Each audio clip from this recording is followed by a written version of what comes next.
final segment of today's podcast. Whether you find yourself in the camp where you believe there has to be other alien, or other, at least other life forms, not just necessarily intelligent life forms, but other life forms out in the galaxy, or you believe that God created this, or Allah or Buddha, or whoever, that the source, the creator, created this all for us. Uh, this is a cosmic game of pool, and if the dinosaurs really were wiped out by asteroid, which is I think the current theory, even though that might change at some point, but we know we get hit by asteroids and stuff all the time. We know that it's like Jupiter or Saturn or something. The gravity pulls in other spatial bodies and keeps us from getting hit more often. That helps protect the inner planets of our solar system, and we know how all this works. So in order to survive, because the sun could even explode, we got to move outside our galaxy. But like the planet could become re-rendered uninhabitable by a myriad of things, and if we need to have other colonies in the solar system and beyond, if we're going to survive long term. That's how winning is done. If we're going to survive long term into the thousands of years into the future, we're going to have to address these issues. But we're going to have to move into space. Let's get into this article from space.com. Humanity's expansion into deep space is inevitable. Industry experts say, space experts would believe that it's inevitable because that's their ultimate goal. Not that I am against that, but I'm just throwing that out there. There will be a market for humanity's space expansion beyond Earth's orbit, industry experts said. But none of them can predict what form that market will take. I mean, yeah, it's going to be like mining asteroids for resources, colonize other planets, like all kinds of stuff, scientific research.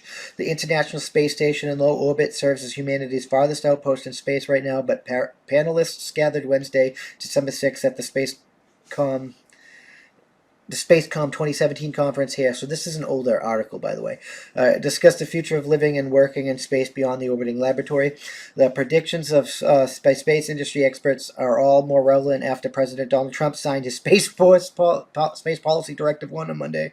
This is not about the Space Force. Ordering NASA to return astronauts to the moon, then aim for human exploration of Mars and other solar systems destinations, deep space habitats, and what they might look like. I mean, hate them or love them, like, this is what we should be doing.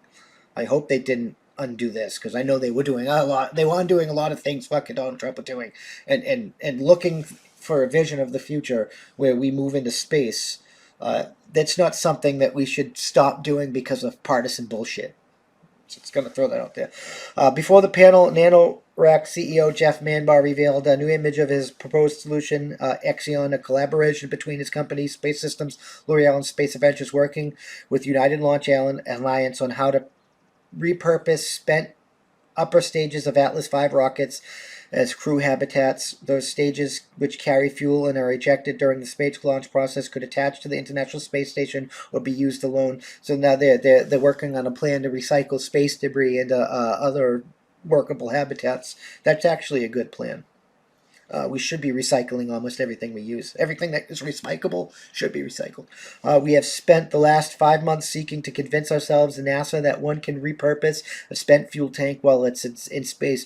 Manbar said at the panel, to our pleasant surprise, it seems very possible, and not only can we repurpose the second stage using astronauts once it's in orbit and convert it into a habitat, but also equally cool to me, you could even do it without astronauts robotically. That's pretty cool. We got the new rocket that Elon Musk used that could be used a few times, but even that has a limited amount of trips, and eventually it'll be spent. And if that rocket can be done the same, it'd be kind of cool.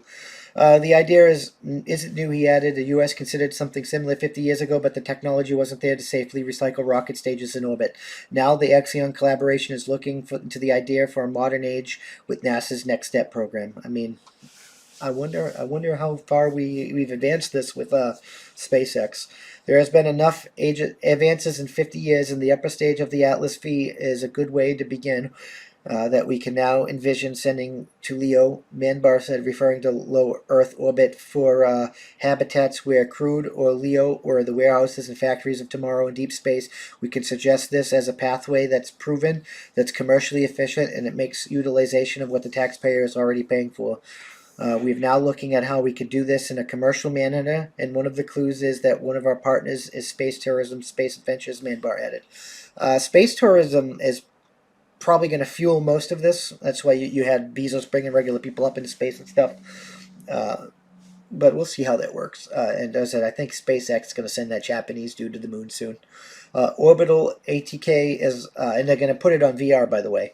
Orbital ATK is also participating in the Next Step program, and their approach to space habitats would design their Cygnus cargo craft as a habitat module that can be added to NASA's Orion spacecraft or a larger space habitat. The final piece for the craft's development is a deeper look into how cislunar could be extended in some commercial directions, said Bob Richards, the Vice President of Advanced Programs in Orbital ATK. It's good that they're working with how to like recycle our space debris and recycle things that we use that we can't, that only have limited uses and stuff, into using other things so they have less limited uses. This has limited uses in this function, but it has unlimited uses in this function. Because we're going to have to start putting more people into space if we're going to start learning more about space, if we're going to start exploring more of space. I would like to see people put on Mars like Elon Musk's trying to do. I'm too old and broken and busted that I'd probably never be able to pass the tests for it. But I would myself would be willing to step foot on Mars. I mean, that's awesome. I mean, a lot of people are probably going to die before people get step foot on Mars, and I wouldn't be the first trip. I would only go when people have successfully gone there, because I'm not an idiot. Well, I don't want to say an idiot, because somebody has to pave the way, and it is a dangerous frontier. The people that braved the frontier of this country, that established the western provinces, they weren't retarded. They weren't dumb. They knew the risks, they took the risks, and because of it, our generations and future generations, as long as we can keep everything going, are going to benefit from it.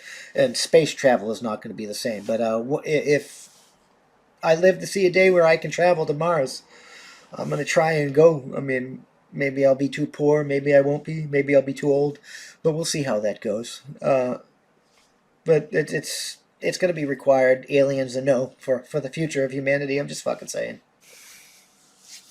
Thank you for checking out this clip of my Thought of the Day podcast. You can catch this podcast every Tuesday through Friday at that'sonpoint.info by 5 p.m. Eastern Standard Time, because that's how winning is done.